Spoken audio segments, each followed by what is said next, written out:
अस्सलाम वालेकुम, hello and welcome to sports room. मैं हूं आपका मेज़बान नजीबुल हसनैन। नाजरीन, पिंडी में पाकिस्तान का और बांग्लादेश का टेस्ट मैच इस वक्त जारी है। बारिश की वजह से 48 ओवर का खेल आज खेला जाएगा, जो कि अब तो बहुत ज़्यादा मुश्किल नज़र आ रहा है। और बांग्लादेश ने टॉस जीता और फील्डिंग का फैसला किया। शुरुआत में पाकिस्तान को काफ़ी मुश्किलात हुई, उसके बाद सऊद शकील और साइम अयूब विकेट पर मौजूद हैं और काफ़ी रेजिस्टेंस शो कर रहे हैं। इस पर बात करने के लिए प्रोग्राम में हमारे साथ हैं our sports correspondent Shahid Hashmi साहब। DSNG के थ्रू पिंडी से बराह रास्त होंगे और तौसीफ अहमद भी हमें ज्वाइन करेंगे। शाहिद साहब, आपकी तरफ आता हूँ। सबसे पहले ये बताइएगा कि शुरुआत तो अच्छी नहीं हुई। पहले तो बारिश की वजह से काफ़ी दिन ज़ाया हो गया और उसके बाद जैसे ही मैच शुरू हुआ तो हम तो थोड़ा परेशान हो गए कि वो जो अग्रेसिव माइंडसेट, विनिंग मेंटालिटी, कहीं ये आज के दिन के बाद ही गायब ना हो जाए। होता है ऐसा अक्सर, लेकिन आपने बोल्ड डिसीजन लिया। 2 दिन पहले अपनी टीम अनाउंस कर दी। आपकी स्ट्रेंथ, आपके फास्ट बॉलर हैं, आपके पास इतने क्वालिटी के स्पिनर नहीं है और बांग्लादेश को आप स्पिनर से ज्यादा फास्ट बॉलर पे आउट कर सकते हैं। तो एक हिकमत अमली पाकिस्तान ने बनाई थी, उसकी तारीफ करना जरूरी है। बैकफायर थोड़ी सी कर गई शुरू में कि टॉस भी हार गए। शान मसूद ने टॉस पे भी यही कहा कि अगर हम टॉस जीतते तो हम भी पहले बॉलिंग करते। इसका मतलब ये था कि ग्रीन टॉप विकेट से फायदा उठाना चाहते थे। वो फायदा पाकिस्तान ने बैटिंग में नहीं उठाया। अब्दुल्ला शफीक अब थक गए हम ये कहते कहते कि वो एक बहुत टैलेंटेड प्लेयर है। उनको मिसबाउल हक ने, मंसूर राना ने, वकार यूनुस ने, इन सब लोगों ने जिस तरह बैक किया, मिकी आर्थर ने भी बैक किया कि एक बड़ा टैलेंटेड प्लेयर है, लेकिन वो डिलीवर नहीं कर पा रहे। हालांकि उनका 44 का एवरेज है, बड़ा जबरदस्त। अभी 1 साल पहले उन्होंने डबल 100 किया था, लेकिन वो इस तरह आउट हो रहे हैं। ऑस्ट्रेलिया में आखिरी टेस्ट जो उन्होंने खेला उसमें पेयर था, आज भी बहुत ही खराब है। वाइल्ड शॉट मारते हुए वो आउट हुए। उसके बाद फिर शान मसूद थोड़ा सा अनलकी रहे, इसलिए कि ऐसा लग रहा है कि स्निको पे पैड आउट नहीं है, तो आ जैसे रहा था, बैट नजर नहीं आ रहा। हाँ, लेकिन सामने जो अंपायर है मार्टिन गफ, उसको अंपायर्स का डॉन ब्रैडमैन कहते हैं, तो उससे गलती यूजुअली होती नहीं, लेकिन इंसान गलती का पुतला है। हम आप सब भी गलती के पुतले हैं, बल्कि पुतले बड़े बड़े पुतले हैं। तो वो मार्टिन गफ से भी गलती हो सकती है। जो कमेंट्री में 1-2 लोगों ने कहा, क्रिक इन्फो की कमेंट्री में, कि उन्होंने जल्दी में फैसला किया, थोड़ा सा उनको रिप्ले को और मजीद देखना चाहिए था। और शान यूजुअली इस तरह बिफरते नहीं, इस तरह गुस्सा नहीं होते। उन्होंने अंपायर से, दोनों से, जो ऑन फील्ड अंपायर से बड़ा आर्ग्यू किया और एट द एंड उनको अंपायर से यही कहा कि आप जाइए, हम आगे खेल जारी रखना चाहते हैं। शान की ऐसी कभी भी मैंने वो जी बिल्कुल, काफी बहुत ही हर्ट थे जी, काफी इरिटेटेड नजर आए। बाद में भी वो रिप्ले देखते हुए भी उनको दिखाया तो वो उस वक्त भी कह रहे थे कि ये क्या सोच के आउट दिया है। वो नजर आ रही है उनकी फ्रस्ट्रेशन वहां पे। अभी शाहिद साहब, आपने एक बात की कि हम थक गए ये कहते हुए कि अब्दुल्ला शफीक में बड़ा टैलेंट है। तो मेरे ख्याल से हम तो ये पाकिस्तान की मोस्टली सारे प्लेयर्स जितने हैं उन पे हम यही बात करते हैं, टैलेंट की बेस पे ही तारीफें हो रही होती हैं, वो परफॉर्मेंस नजर नहीं आ रही होती। और इस पे ऑब्वियसली आप समझ ही गए हैं मेरा जो सवाल पूछने का मकसद है वो बाबर आजम के हवाले से है। क्या हो गया है पिछले 2 साल से टेस्ट में, तो वो कहीं नजर ही नहीं आ रहे। हाँ, अभी हमने क्रिक इन्फो पे एक बड़ा अच्छा आर्टिकल उस्मान समीउद्दीन ने लिखा, लगता है उसी का कर्ज था, वो पढ़ लिया बाबर आजम ने। या तो वो प्रूव करना चाहते थे पॉइंट कि नहीं मैं फॉर्म में आ सकता हूँ।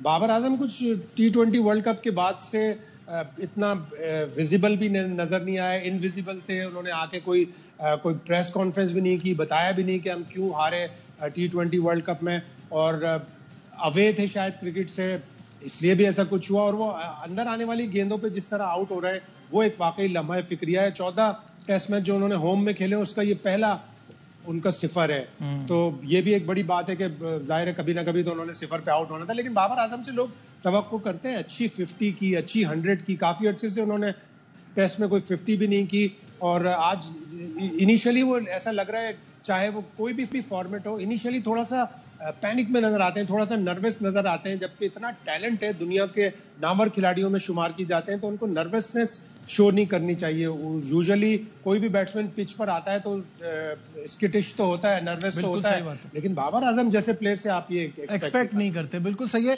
शाहिद साहब, अभी आप बात कर रहे थे शान मसूद ने क्या कहा था, तो आपको वो भी दिखाते हैं। Ball first as well, just to see how it plays. Played cricket in August ever in Pindi, and there is some grass. It's rained a bit, but again, it's one of those decisions. Test cricket is played over 5 days. There's always an advantage and a disadvantage to something. So I think with batting first, if we bat well, I feel that towards the end of the game, it might get a bit harder to bat if the crack's too open. Of course, I mean, I think we have to. Test cricket is about picking 20 wickets, and for us, when we went to Australia, that was one of our targets. I thought we did well there with the ball especially, and now it's about continuing that momentum. And when you have 7 home games out of 9, that gives you a great chance to take advantage of home conditions, and that's what we're looking to do. Tausif Ahmad साहब ने भी हमें join कर लिया, उनसे बात करते हैं। तौसीफ भाई, ये बताइएगा, अभी यही बात हो रही थी शान के लिए कि उन्होंने भी यही कहा था कि हम भी टॉस जीतते तो फील्डिंग करते। ऑब्वियसली जिस तरह की पिच तैयार की है वहाँ एडवांटेज लिया जा सकता था, जो कि शुरू में बांग्लादेश ने लिया। शान का ये मानना कि ये जो बाकी टेस्ट मैचेस बचे हैं इनमें से ज़्यादातर होम है और हमें उसका एडवांटेज लेना है। यहाँ हम बांग्लादेश से इतना जो है वो थोड़ा फंस रहे हैं, शुरू में जैसे फंसे थे अभी, तो इंग्लैंड जब आएगी वो तो फिर हमें डोमिनेट करेगी। क्या लगता है आपको? बिल्कुल नजीब, आपने सही कहा और ठीक है, वो अपनी जगह है कि हमें होम एडवांटेज, और जो प्लान एक बनाया है, गिलेस्पी ने बनाया है, इन सब ने बनाया है, ये जहन में सिर्फ यही था कि हमें तेज पिचेस बनानी है, और उसको देखते हुए हमने कोई रेगुलर स्पिनर भी नहीं डाला, जबकि उनके पास ऑलमोस्ट 2-3 स्पिनर्स उनके पार्ट टाइम के साथ साथ मौजूद हैं। तो वेदर और इस सब चीजों को देख कर ठीक है, आपने प्लान अपनी जगह किया। 4 पेसर तो मेरे हिसाब से अभी भी नहीं बनते थे किसी भी हाल में। ऑन ऑफ होता रहेगा ये टेस्ट मैच आगे पीछे। और हाँ, पाकिस्तान अगर यहाँ होता तो मेरा ख्याल 6-7 आज उन्होंने कर दिए थे। ठीक है, टॉस अपनी जगह है, बट देखना ये होगा कि वाकई जो बात शान ने की है उसमें जो आपने अभी पॉइंट आउट किया है कि आया हम वेस्ट इंडीज और इंग्लैंड और इन लोगों के खिलाफ भी हम इसी तरह का कुछ करेंगे। देखिए, मॉइस्चर है उस पे, और इनकी बॉलिंग कोई इतनी तगड़ी बॉलिंग नहीं। अगर वैसे आप आउट देखें तो कोई एक शान का तो वैसे भी डाउटफुल हुआ, उसके बाद एक लेग के बाहर गेंद, इतनी कोई ऐसी पेस बॉलिंग उनकी हमें नजर नहीं आई। जो ठीक है, उन्होंने विकेट्स ले लिए, 3 अपनी जगह थे, बट उसके बाद आपने देखा कि दूसरी टीमें अगर कोई होती ना तो फिर वो इतना टाइम नहीं देती, वो 6-7 तो वो भी आउट कर जाना था उन्होंने।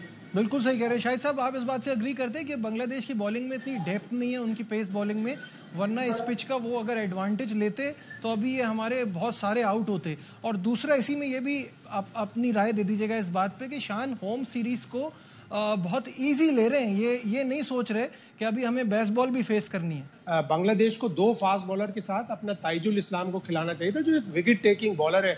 195 विकेट्स हैं। पाकिस्तान की नोन फ्रेलिटी, नोन वीकनेस है कि वो लेफ्ट आर्म स्पिनर को ज्यादा विकेटें देते हैं और होम में देते हैं। तो ताइजुल इस्लाम को ना खिलाना और अबरार को ना खिलाना, आगे जाके कहीं जब अगर जिस तरह शान ने कहा कि क्रैक्स पड़ सकते हैं तो ये कहीं किसी टीम को कॉस्टली ना पड़े। तो पाकिस्तान को पहली इनिंग्स में इतना लंबा स्कोर करना पड़ेगा कि उनके ऊपर तीसरी इनिंग्स में प्रेशर ना आए। तौसीफ भाई, अभी हम बात कर रहे थे, शायद भाई अपना जवाब दे रहे थे, तभी साइम अयूब आउट हो गए हैं और 56 किए हैं उन्होंने। हसन महमूद ने उनको आउट किया, मेहदी हसन ने कैच लिया। तो ये अच्छी खबर तो नहीं है क्योंकि साइम ही थे जो मेजर स्कोरिंग कर रहे थे इस वक्त। ये आपने ठीक कहा। मैं यहाँ को ट्रैवल कर रहा हूँ, मुझे घर तक जा रहा हूँ, तो गाड़ी से ही मुझे आपने दी इत्तला। और मैं समझता हूँ कि देखिए, एक लिहाज से अगर हम देखें जो पोजीशन हमारी थी उसमें ये दोनों यंगस्टर ने जो है काफी हद तक हमें बाहर निकाला है। लेकिन हम को अब आने वाले बैट्समैन, जाहिर है हमारी बैटिंग अभी ठीक ठाक बैटिंग हमारी मौजूद है, तो ये तकरीबन मेरे हिसाब से 250 से 300 तो इनको किसी हर हाल में करना पड़ेगा। और अगर ये कर देते हैं 250 प्लस भी, तो ऐसा नहीं है कि मुश्किल है। लेकिन एक दो चीजें शाहिद भाई ने जो की बिल्कुल ठीक कहा है कि देखिए, उन्होंने स्पिनर अपना ठीक नहीं डाला, उनकी भी अपनी स्ट्रेटेजी कोई बनाई होगी उन्होंने, या वो एक पेसर जिसकी बात कर रहे हैं वो उसको नहीं डाला, स्ट्रेटेजी अपनी जगह। बट लेकिन यहाँ पर वाकई अगर कोई धूप निकल आती है तो जाहिर है थोड़ा अच्छी पिच हो जाएगी, उस पर पेस गेंद तो निकलनी है। हाँ, स्पिनर कहीं लेफ्ट आर्म स्पिनर जो हमेशा हमें मुश्किलात डालते रहे, कहीं ऐसा ना हो कि हमारे लिए मुश्किलात डालते हैं। बट आई थिंक इतना वो नहीं है, आप इतने रन कर देते हैं तो आपके लिए मुश्किलात इतनी नहीं होगी मेरे लिए। ठीक है, बहुत बहुत शुक्रिया तौसीफ भाई हमारे साथ थे। शायद हमारे साथ ही रहेंगे, ब्रेक पे जाएंगे, ब्रेक से वापस आएंगे और किस तरह से भारत इंटरनेशनल क्रिकेट को कंट्रोल करना चाहता है इस पर बात होगी on the other side of this break. हमारे साथ रहिए। Glad to have you back once again to Sports Room। Bharat का बैनुल-अक़वामी क्रिकेट पर कब्जे का प्लान, खालिद महमूद साहब ने हमें ज्वाइन किया है, फॉर्मर चेयरमैन पीसीबी। खालिद साहब अस्सलाम वालेकुम, वेलकम टू द शो। शुक्रिया जी, वालेकुम अस्सलाम। खालिद साहब, सबसे पहले ये बताइएगा, ये जो सिचुएशन जा रही है ये तो दोबारा से वो बिग थ्री की तरफ जा रही है। भारत चाहता है इंटरनेशनल क्रिकेट पर अपना कंट्रोल और इसके लिए उसको ऑस्ट्रेलिया और इंग्लैंड की हिमायत भी हासिल हो गई, एक बार फिर वहीं जाकर बात रुक रही है। ये बिल्कुल, ये बहुत अहम खबर है, लेकिन कोई सनसनीखेज खबर नहीं है। सनसनीखेज इसलिए नहीं है कि भारत का बड़े अरसे से ही आईसीसी पे कब्जा हो चुका है और आपको खेल में होगा कि जो भी वो तकसीम करते हैं वसाइल की, उसमें तकरीबन 40% जो है वो हिंदुस्तान के पास चला जाता है और उनकी दलील यही है कि चूंकि पैसा यहाँ से ज़्यादा निकलता है, जनरेट होता है, इंडिया में बड़ी कॉर्पोरेट सपोर्ट है क्रिकेट को हासिल, तो इसलिए उनका हक ज़्यादा बनता है। और बदकिस्मती की बात यह है कि दूसरे मेंबरान और ख़ास तौर पे जो अहम मेंबरान है यदि इंग्लैंड और ऑस्ट्रेलिया, वो भी उनके साथ मिल जाते हैं, क्योंकि इस तरह इस बंदर बांट में उनको दूसरे मुल्कों की निस्बत बेहतर हिस्सा मिल जाता है। अब रह गई इस पे कब्जा करने की बात, तो वो कब्जा तो काफ़ी देर से ये चीज़ें सुनने में आ रही थी, लेकिन ख्याल ये था कि शायद ऑस्ट्रेलिया और इंग्लैंड जो है वो बड़ी आसानी से ये चीज़ नहीं मानेंगे। लेकिन ये जो ऑस्ट्रेलियन अखबार से है, जैसे आपने बताया है जी, तो महसूस होता है कि वो सब तैयार हो चुके हुए हैं। गालबन उनको कोई लॉलीपॉप जरूर दिया गया होगा कि आपको भी इसमें से ये हिस्सा मिलेगा, तो वो कब्जा कर। और अगर फर्ज कीजिए हिंदुस्तानी कोई अगर ना भी हो आईसीसी में किसी अहम ओहदे पर, तो फिर भी बात उन्हीं की सुनी जाती है, उन्हीं की मानी जाती है, सब कुछ उनका ही सिक्का चलता है, तो उससे कोई अमली तौर पे इतना ज्यादा फर्क नहीं पड़ेगा, क्योंकि पहले भी जो कुछ वो चाहते हैं, जैसे आपने बिग थ्री का हवाला दिया, उस वक्त तो हिंदुस्तान के पास गालबन आईसीसी में कोई होता नहीं था, लेकिन उन्होंने अपना फार्मूला मनवाया, वो जो तकसीम है पैसों की वो भी उसी हिसाब से हो रही है। तो अब अगर वो अमली तौर पे खुद आ जाना चाहते हैं उसमें, तो अच्छा खालिद महमूद साहब, जो ब्रॉडकास्टर से आईसीसी को मिलने वाली जो $3 बिलियन के नशरियाती हुकूक थे, उसको भी आधा करने की बात हो रही है, तो फिर तो उससे जो पाकिस्तान को 34 मिलियन मिलते थे उसका भी फर्क पड़ेगा। जो छोटे बोर्ड्स हैं वो तो और बड़ी परेशानी में चले जाएंगे। जी बिल्कुल, बात यह है कि छोटे मुल्कों का तो वाकई कोई हाल नहीं है। यानी ये 3 मुल्क छोड़ दें, ऑस्ट्रेलिया, इंग्लैंड और फहरिस्त है, ये तीनों मिलके फैसले कर रहे हैं, तीनों अपना जो भी उनका हिस्सा है उस पर वो बड़ी सख्ती से कायम है, और बाकी जो छोटे मुल्क हैं उसमें कोई फर्क नहीं पड़ता किसी को क्या मिले। ये बड़ी एक लम्हा फिक्रिया है। मैं समझता हूँ कि इस वक्त भी अगर छोटे मुल्क कुछ ख्याल करें, क्योंकि वोट तो सबका बराबर है, अगर छोटे मुल्क ख्याल करें, वो सारे इकट्ठे हो जाएं, और कोई इतने छोटे मुल्क भी नहीं है, पाकिस्तान छोटा मुल्क नहीं है, जनूबी अफ्रीका छोटा मुल्क नहीं है, न्यूजीलैंड मुल्क छोटा है लेकिन बहुत पुराना, यानी जो आईसीसी का मेंबर है, पाकिस्तान से भी पहले का मेंबर। तो अगर ये लोग अपने हकूक के लिए मुत्तफिक नहीं हो सकते, मुत्तहिद नहीं हो सकते, इकट्ठे नहीं हो सकते, तो फिर इनके साथ वही होगा जो कि इस वक्त ये ऑस्ट्रेलियन अखबार बता रहा है।